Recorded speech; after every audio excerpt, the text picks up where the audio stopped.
Nah, untuk ini Ki, apa namanya? Kita ikon di Sawarna. Untuk ikon Sawarna itu adalah Tanjung Layar. Tanjung Layar ya.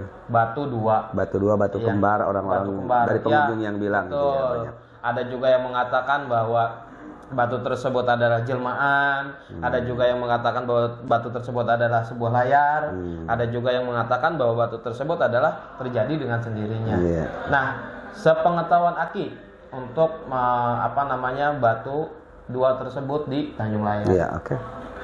Kalau Tanjung Layar menurut versi yang ada konon katanya terbentuk dari sebuah layar yang ditendang ke selatan oleh Sang Kuryang. Itu mitos pun tidak ada. Mitos pun tidak ada ya? Iya, tidak pernah dengar cerita tersebut. Iya. Atau jelmaan dari satu makhluk hidup sehingga terbuat di sini, itu mitos pun tidak ada. Legenda pun sama tidak ada. Jadi itu mungkin saya rasa secara spontan mereka meminta keterangannya terhadap orang yang belum siap memberikan keterangan. Tapi apapun itu hak mereka ya. Betul. Tapi kita sebagai orang yang dikatakan udah modern, mengetahui sedikit tentang ilmu geologi dan apapun itu, jadi artinya bisa menerangkan sedikitnya menyentuh tentang sains ya, tentang ilmu logika itu sendiri. Harus kita artinya suguhkan. Harus kita suguhkan. Terlepas terkait kebenarannya itu kita tidak bisa menjamin. Jadi gini, terkait Tanjung Layar itu kan batunya sejenis batu kuarsa, pasir kuarsa ya. Gugusan bebatuan yang asalnya itu dari kumpulan sejenis pasir-pasir kasar. Ya. Berbentuk kalau orang di sini kayaknya sama jenisnya dengan batu kuarsa. Kalau istilahnya cadas, kayak cadas gitu. Kayak cadas ya, tapi itu sifatnya pasir. Ya. Pasir yang bisa kalau kita mau bisa dihancurkan itu buat bisa ngebangun jadi pasir, bisa mengabangun pondasi dan segala macam ya kalau kita hancurkan, karena pada dasarnya itu memang pasir yang kasar. Nah, kalau berbicara tentang mitos dari layar, jujur kita baru dengar. Entah siapa yang memberikan keterangan tersebut ya. Dengan era digitalisasi, era modern masih ada yang betul seperti itu. Tapi itu kembali kepada hak mereka untuk menyampaikan. Betul. Tapi pada dasarnya kita mencoba untuk menyuguhkan, nanti pendapatnya mungkin silahkan di sisi mana. Jadi Tanjung Layar itu asalnya kemungkinan kalau lihat kita dari topografi yang ada di situ, lingkungan di situ, karena yang sama jenis bebatuan tersebut bukan hanya Tanjung Layar, di pinggirnya juga itu ada bukit yang bebatuannya persis dengan Tanjung Layar. Jadi menurut pemahaman saya mungkin dulunya itu antara daratan yang ada di sebelah utara Tanjung Layar itu nyambung dengan Tanjung Layar. Cuman sifatnya batu kuarsa seperti itu getas, rapuh, mudah intinya terkikis oleh ombak, mudah abrasi, dan bukit itu bisa kalau memang misalkan bisa runtuh, mungkin ada kejadian-kejadian fenomena alam dulu yang tidak bisa dituliskan oleh sejarah di Sawarna, tapi kita mengetahui tentang sejarah secara umum, yaitu terkait tahun 1883 kalau nggak salah ya, terjadinya Krakatau meletus. Gunung Krakatau. Bahkan itu Krakatau meletus waktu itu sudah dimasukkan bencana internasional. Bahkan sampai ke Inggris juga nyampe imbasnya. Apalagi dari Krakatau ke kita itu hanya terbilang kurang lebih 100 kilometeran lah. Dari titik epicentrum sampai ke Tanjung Layar. Jadi wajar kalau misalkan gelombang yang dahsyat, yang luar biasa besar itu yang masuk ke areal Sawarna menjadi kalau sekarang disebutnya tsunami. Tsunami mungkin kalau kita lihat dari sisi geografis, dia makanya disebut Tanjung. Tanjung itu kalau di sini kebalikan dari Teluk. Daratan yang menjolok ke tengah. Itu disebutnya Tanjung. Maka di situ ada batu dua yang kesannya seperti layar. Maka disebutnya daratan yang menonjol ke tengah yang ada layarnya. Maka jadi disebut Tanjung Layar. Yang pengunjung bilang salah satunya adalah batu kembar, karang kembar, ya, batu dua. Tapi bagi saya selaku orang Sawarna juga salah satu penggiat pariwisata itu sendiri. Ya kalau sebutan-sebutan yang lain dari pengunjung itu hak pengunjung. Tapi kita jangan lupakan nama pemberian nama leluhur kita bahwa itu disebutnya Tanjung Layar. Nah jadi ada kemungkinannya begini, walaupun ini kebenarannya kita tidak bisa pertanggungjawabkan 100% karena tidak ada sejarah yang mencatat. Kemungkinan roboh dan rontoknya bukit yang menyambung ke daratan dengan Tanjung Layar itu kemungkinan dari mungkin gempa dan tsunami. Sehingga Tanjung Layar terpisah dengan daratannya yang bebatuannya jenisnya sama. Itu kalau kita bilang, karena itu pun salah satu destinasi pariwisata. Dengan Cikalapa itu, dengan Tanjung Layar bukitnya, kemungkinan menurut pemahaman saya, menurut perkiraan saya itu nyambung asalnya. Cuma terjadinya goncangan yang luar biasa besar dari meletusnya Krakatau dan terjadinya ada gulungan ombak yang sangat luar biasa, disebutnya tsunami mungkin saat ini. Seperti itu kalau terkait Tanjung Layar mungkin. Terkait Tanjung Layar ya. Nah, Sawarna sendiri banyak mitos-mitos yang mungkin bukan hanya di segelintir orang, tapi sudah banyak orang yang mengatakan bahwa mitos tersebut banyak di Sawarna sendiri ataupun di daerah kawasan pantai Sawarna. Banyak gua-gua juga, ada betul. Gua Langir, gua Lalai, terus ada gua-gua yang lainnya juga. Betul. Nah, seperti waktu itu emang saya pernah nelusuri sampai ke dalam untuk di Gua Lalai. Betul. Nah, dan ada juga yang mengatakan bahwa ada juga Gua Langir. Bahkan sekarang banyak pariwisata yang di Sawarna itu muncul dengan sendirinya. Contoh kayak Candi Seribu, seperti itu. Nah, kita berbicara di karang ataupun gua. Nah, gua sendiri itu apakah memang terjadi dengan sendirinya atau buatan tangan dari zaman penjajahan sampai gimana? Kita bahas tentang Gua Langir dulu ya. Gua Langir. Yang ada di sebelah Gua Langir yang sebelah barat Sawarna. Sebelah barat Sawarna. Yang ada di areal Perum Perhutani. Yang ada karang yang terpisah ujungnya itu. Itu Karang Bokor ya. Nah, kalau itu Karang Bokor, kalau ini kita Gua Langir sebelah sininya. Nah, jadi kalau terkait Gua Langir kita lihat dari gugusan dan kandungan ya. Jenis kandungan di sana selain dari pasir laut yang dibawa oleh laut itu boleh dikatakan hampir 100% itu limestone atau batu gamping. Batu gamping menurut pemahaman ahli geologi itu tercipta dari terumbu karang. Terumbu karang yang sudah mati sekian juta tahun yang lalu sehingga berproses. Jadi akhirnya disebutnya kalau orang-orang kita ini batu kapur. Ya karena biasa suka dijadikan untuk kapur. Itu batu gamping bahannya. Nah, batu gamping sifatnya itu tidak solid 100%. Selalu ada kropos-kropos. Kropos-kroposnya itu sehingga bisa menyebutkan sebuah lubang yang namanya jadi gua. Gua.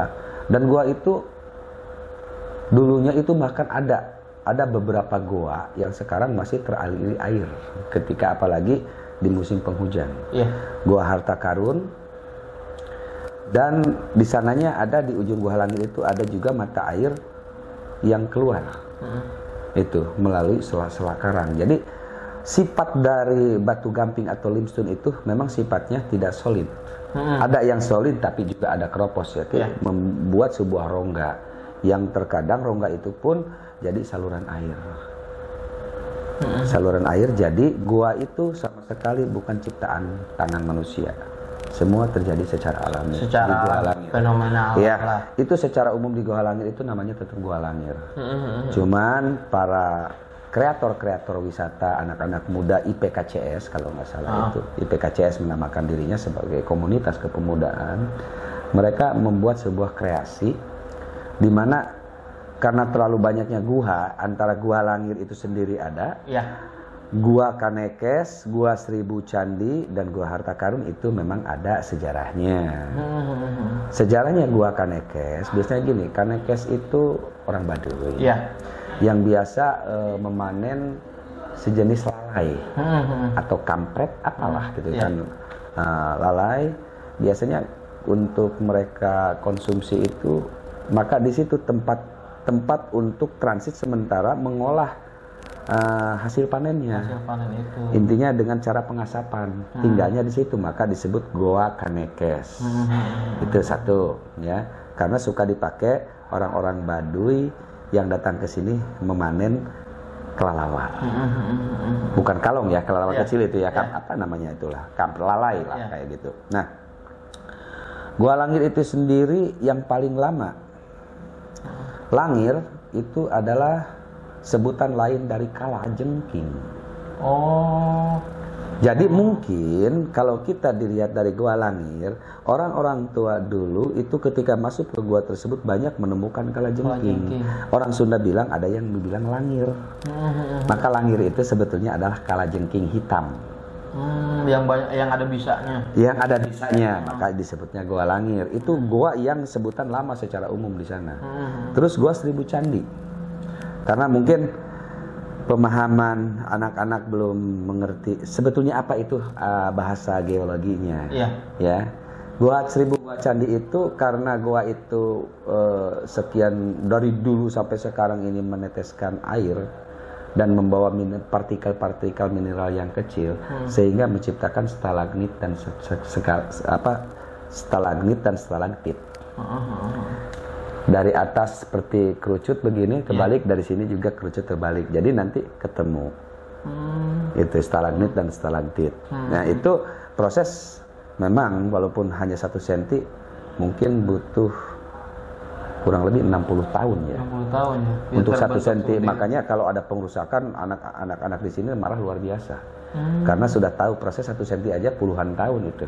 Untuk pertumbuhan stalagmit, stalaktit yang dilengketkan secara alam dari tetesan air ke sini, dari sini turun terus maju, dari sini juga maju karena ada mineral yang tertinggal. Sehingga stalagmit dan stalaktit sekian ribu tahun dia akan menyatu. Dari rongga, biasanya itu dari gua-gua itu. Maka anak-anak karena itu seperti stupa, mereka tahunya itu candi.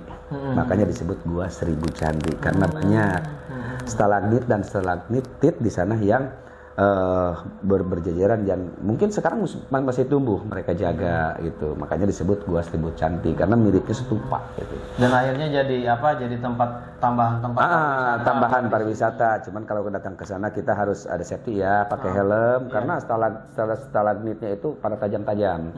Takutnya kalau kebentur kan luka gitu kan. Terus pakai senter. Itu tambahan ke Gua Langir itu selain menyuguhkan pantai lengkap dengan gua-gua itu di sekitar Gua Batu Gamping tersebut. Nah, terus terkait Gua Harta Karun, ada di situ Gua Harta Karun dinamain sama anak-anak komunitas IPKCS ya yang menamakan. Itu Gua Harta Karun ini kisahnya begini. Semenjak hengkangnya kemerdekaan, dari dulu enggak di seluruh Indonesia, bukan hanya di Sawarna ya. Yang pernah tersentuh oleh dan terinjak oleh penjajahan Belanda dan Jepang, maka selalu ada isu yang hangat. Isu yang hangat terkait peninggalan-peninggalan penjajah dalam bentuk emas batangan lah, inilah itulah. Di mana-mana kan sama ada ya, itu ada cerita tersebut. Maka mungkin di sekitar tahun 70-an, saya masih entah udah lahir atau belum, maka di situ ada kegiatan yang digagas oleh orang luar Sawarna sebetulnya, tapi dibantu sama orang Sawarna. Goa tersebut sudah runtuh asalnya, sudah runtuh dan tertutup. Maka setelah runtuh dan tertutup, disinyalir menurut apakah itu peta palsu atau tidak yang mereka bawa, katanya di situ tersimpan harta karun. Atau seperti kalau ada sekarang mah peta hoax atau kabar hoax atau seperti apa. Nah, maka di situ timbul penggalian yang melibatkan orang setempat. Oh, desa di sini. Nah, saya bertanya terkait sejarah itu terhadap pelaku. Pelakunya masih ada, insya Allah masih hidup sekarang. Salah satu yang mengetahui tentang terjadinya penggalian Gua Harta Karun. Nah, dari situ setelah digali, artinya orang tersebut memberikan upah terhadap para orang Sawarna di sini untuk menggali, membuka lubang yang sudah kena runtuhan batu tersebut untuk dibuka kembali.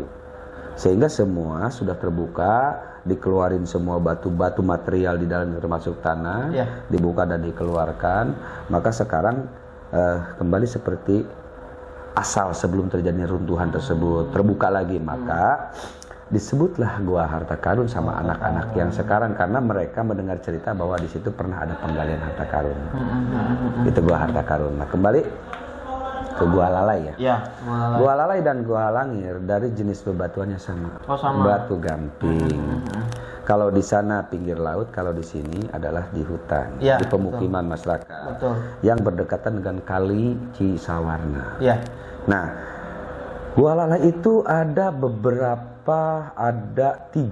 ada tiga saluran yang cukup besar yang masuk ke Gua Lalai. Terpisah ada 3 di sana, ada 3 lubang. 3 sumber air yang satu digunakan oleh masyarakat untuk pengairan pertanian dan kepentingan penduduk, cuci inilah baju segala macam disalurkan, dan itu tetap kembali masuk ke Cisawarna. Cuman di situ ada tembusan dari Gua Lalai sampai ke Kali Cisawarna yang di ujung di sana. Mungkin kurang lebih sekitar 2 sampai 4 km. Maka di situ jadikan tempat saluran air. Jadi itu rongga mungkin terjadi bukan hanya oleh air masuk ke sana.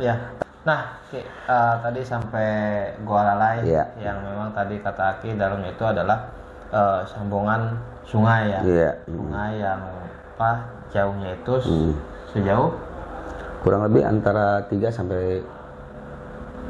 sampai 3 km dalamannya. Itu Gua Lalai tersebut kenapa bisa jadi disebutnya itu Gua Lalai? Karena di dalamnya banyak lalai. Di dalamnya ya. Lalai kelelawar atau memang lalai yang bisa lalai yang kecil. Yang kecil ya, yang bisa dimakan sama sebagian orang yang mempercayai itu bisa dimakan. Iya. Itu. Jadi sama Gua Halangir pun itu ada lalainya, tapi kita harus masuk ke dalam, lebih dalam lagi. Di sana cukup berbahaya ya, tidak semua orang bisa.